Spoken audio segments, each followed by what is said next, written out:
అసలు డీలిమిటేషన్ వల్ల నిజంగానే సౌత్ ఇండియాకి అన్యాయం జరుగుతుందా? సౌత్ లోని లీడర్స్ అందరూ డీలిమిటేషన్ బిల్ కి ఎందుకు అపోజ్ గా ఓట్ చేశారు?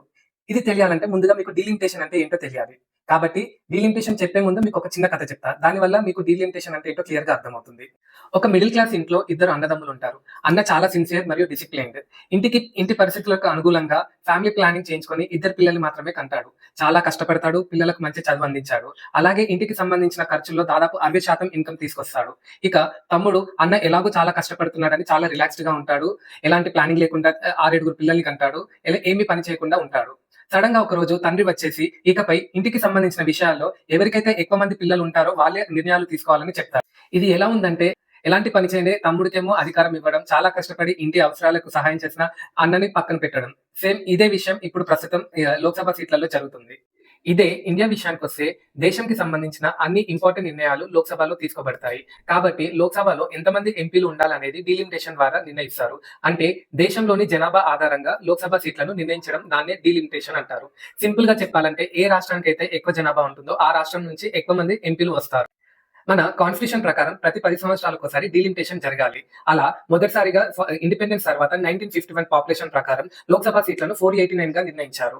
మళ్ళీ 10 ఇయర్స్ తర్వాత 1961 లో 489 కాస్త 522 గా పెంచారు. అలాగే 1971 లో అప్పటి పాపులేషన్ ప్రకారం సీట్లను 543కి పెంచారు. అంటే మొత్తం 3 సార్లు డీలిమిటేషన్ జరిగింది. 1951, 1961, 1971 వరకు పాపులేషన్ పెరుగుతున్నందుకు లోక్సభ సీట్లను కూడా పెంచారు. కానీ అసలు సమస్య ఇక్కడే వచ్చింది. అప్పటి ఇందిరాగాంధీ ప్రభుత్వం ఒక ముఖ్యమైన నిర్ణయం తీసుకుంది. అదే ఫ్యామిలీ ప్లానింగ్. ఆ ఫ్యామిలీ ప్లానింగ్ సౌత్ ఇండియాలో సక్సెస్ఫుల్ గా అమలు చేయబడింది. పాపులేషన్ ని కంట్రోల్ చేయగలిగింది సౌత్ ఇండియా. కానీ నార్త్ ఇండియాలో పాపులేషన్ కంట్రోల్ చేయలేకపోయింది. పాపులేషన్ పెరిగే కొద్దీ లోక్సభ సీట్లు పెరుగుతున్నాయి. కానీ ఇక్కడ లోక్సభలో కేవలం నార్త్ ఇండియన్ స్టేట్స్ రిప్రజెంటేషన్ మాత్రమే పెరుగుతుంది. పాపులేషన్ కంట్రోల్ చేసిన సౌత్ ఇండియన్ స్టేట్స్ రిప్రజెంటేషన్ తగ్గుతుంది. ఇది గమనించిన ఇందిరాగాంధీ గారు అప్పుడు సౌత్ ఇండియన్ స్టేట్స్ కి అన్యాయం జరగకూడదని ఈ నంబర్ ఆఫ్ లోక్సభ సీట్స్ ను ఫ్రీజ్ చేశారు.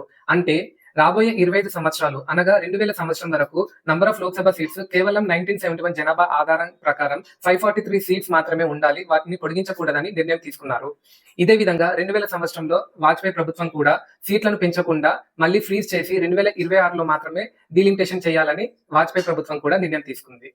ఇది 2026. ఫ్రీజింగ్ టైం ముగియబోతుంది. గత 50 సంవత్సరాల్లో దేశంలో చాలా మార్పులు వచ్చాయి. కొన్ని రాష్ట్రాల్లో, ముఖ్యంగా ఉత్తరాది రాష్ట్రాల్లో జనాభా చాలా పెరిగింది.